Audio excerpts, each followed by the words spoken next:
Hi, I'm Tracy, and I'm halfway around the world right now in Spain. I would love to be with my family during this time, but I'm grateful to have this opportunity to share a few thoughts through video. For the greater part of my life with Dad, our relationship could best be described as stormy.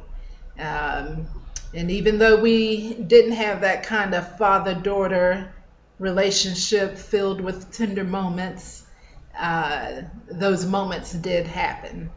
Um, a good example is how he would always check my car tires whenever I came home for a visit.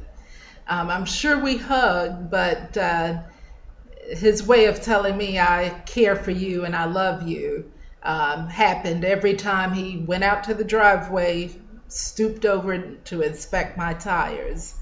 And one thing I've always been confident of and never questioned, my father's the man who I could always count on, no matter what.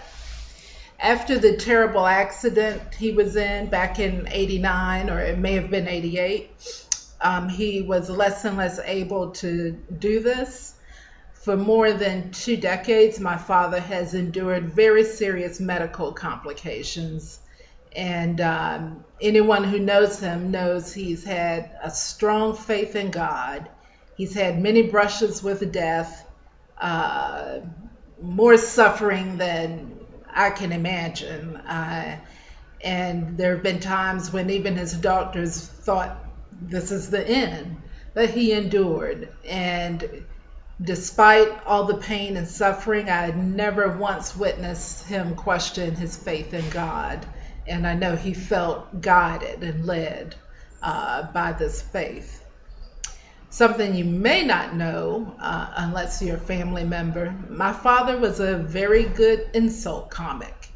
My siblings and I, and even our mom, loved to cut up and make each other laugh. And Dad was usually a silent bystander. But every now and then, he surprised me with a sharp comment that made me laugh really hard.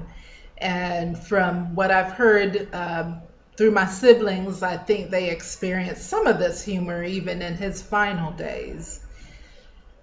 I'd love to be there with all of you right now. I knew when I decided to make this journey and live in another part of the world that I was probably seeing my father for the last time. Illness and distance, both are conditions that crystallize the importance of our relationships and our love for one another. I've been here in Spain 4 months, and very soon after I arrived here, I recognized how important my father is in my world, both my parents. And I am so happy that all of my conversations with him during this time, these past few months, have been very loving exchanges. And I'm sad, but also glad. I'm glad that you're now free from pain. And I love you, Dad.